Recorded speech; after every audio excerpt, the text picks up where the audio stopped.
السلام علیکم ورحمۃ اللہ وبرکاتہ۔ بسم اللہ الرحمن الرحیم۔ محترم دوستو، میرا یہ پروگرام عمل مختصر ثواب زیادہ، اس میں آپ کا تہ دل سے استقبال کرتا ہوں۔ ناظرین، آج جو عمل لے کر آپ کے سامنے حاضر ہوا ہوں وہ بہت ہی آسان عمل ہے۔ اس میں مزید آپ کو کوئی کام نہیں کرنا ہے، بلکہ اللہ تعالیٰ نے جو فرض کیا ہے، جس کام کو آپ کے ذمہ سونپا ہے، اسی کام کو آپ کو انجام دینا ہے، پورا کرنا ہے۔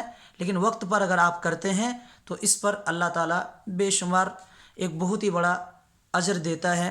وہ کیا ہے، آئیے ہم دیکھتے ہیں۔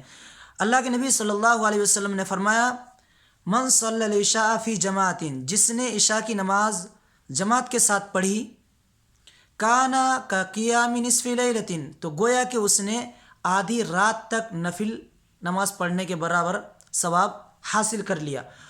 ومن صلی العشاء والفجر فی جماعت، اور جس شخص نے عشاء کی نماز بھی جماعت کے ساتھ پڑھی اور فجر کی نماز بھی جماعت کے ساتھ پڑھی، تو ایسا شخص جو فجر کی بھی جماعت کی پابندی کر رہا ہے اور عشاء کی بھی جماعت کی پابندی کر رہا ہے، تو ایسا شخص کانا کا قیام لیلۃ، گویا کہ اس نے پوری رات نفل نماز پڑھنے کے برابر ثواب اس نے حاصل کر لی۔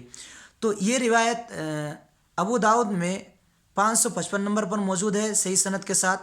ناظرین، دیکھا آپ نے کہ انسان کے اوپر جو فرض اللہ تعالیٰ نے لازم کیا ہے، جس فریضہ کو انسان انجام دے گا، بسا اوقات کیا ہوتا ہے کہ بات چیت میں یا پھر کھانے پینے میں یا ادھر ادھر کی چیزوں میں ہم مشغول ہو جاتے ہیں اور ٹائم کی پرواہ نہیں کرتے ہیں کہ ہماری مسجد میں کب عشاء کی نماز کھڑی ہوتی ہے، نہیں ہوتی ہے، اور ہم بے جا کاموں میں لگ جاتے ہیں۔ پھر سوچتے ہیں چلو اس کام کو نمٹا کے ہی نماز پڑھ لیں گے۔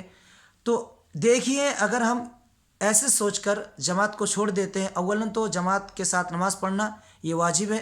اگر کوئی شخص جماعت کے ساتھ نماز نہیں پڑھ رہا ہے تو ایک تو واجب کو ترک کر رہا ہے، اور دوسری بات یہ ہے کہ آدھی رات تک نفل پڑھنے کے برابر ثواب بھی اپنے ہاتھ سے کھو رہا ہے۔ تو ہمیں چاہیے کہ عشاء کی نماز جماعت کے ساتھ پڑھیں، اسی طریقے سے فجر کی نماز بھی جماعت کے ساتھ پڑھیں، تاکہ پوری رات تہجد پڑھنے کے برابر، پوری رات نفل پڑھنے کے برابر ہمیں ثواب حاصل ہو۔ اللہ تعالیٰ مجھے بھی اور آپ کو بھی ان دونوں نمازوں کی زیادہ سے زیادہ پابندی کرنے کی توفیق عطا فرمائے۔ والسلام علیکم ورحمۃ اللہ وبرکاتہ۔